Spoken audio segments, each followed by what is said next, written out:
আসসালামু আলাইকুম, সবাইকে মায়ার শহরের নতুন একটা ভিডিওতে স্বাগতম। আজ আমরা পৃথিবীর সবচেয়ে ছোট 5টি দেশ নিয়ে আলোচনা করব।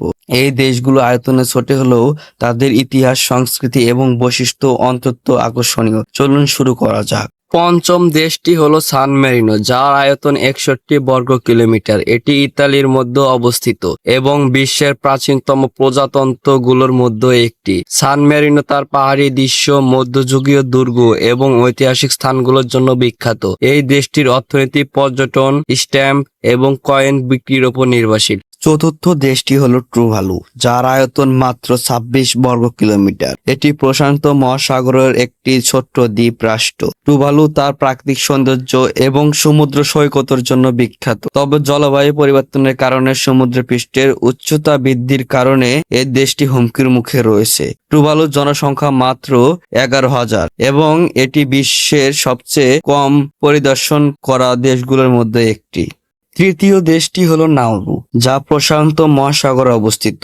এর আয়তন মাত্র 21 বর্গ কিলোমিটার। নাউরু বিশ্বের সবচেয়ে ছোট দ্বীপ রাষ্ট্র এবং এক সময় ফসফেট খনির জন্য সমৃদ্ধ ছিল, তবে এখন এটি অর্থনৈতিক সংকটে রয়েছে। নাউরুর প্রাকৃতিক সৌন্দর্য এবং অনন্য সংস্কৃতি এটিকে আরো আকর্ষণীয় স্থান করে তুলেছে। দ্বিতীয় দেশটি হলো মোনাকো, যার আয়তন মাত্র 2.02 বর্গ কিলোমিটার। এটি ফ্রান্স এবং ভূমধ্যসাগর দ্বারা বেষ্টিত। মোনাকো বিশ্বের সবচেয়ে ঘনবসতিপূর্ণ দেশ এবং এটি তার বিলাসবহুল জীবনযাত্রা, ক্যাসিনো এবং ফর্মুলা 1 গ্র্যান্ড প্রি রেসের জন্য বিখ্যাত। মন্টে কার্লো হলো মোনাকোর সবচেয়ে জনপ্রিয় অঞ্চল, যেখানে ধনী এবং বিখ্যাত ব্যক্তিরা বসবাস করেন।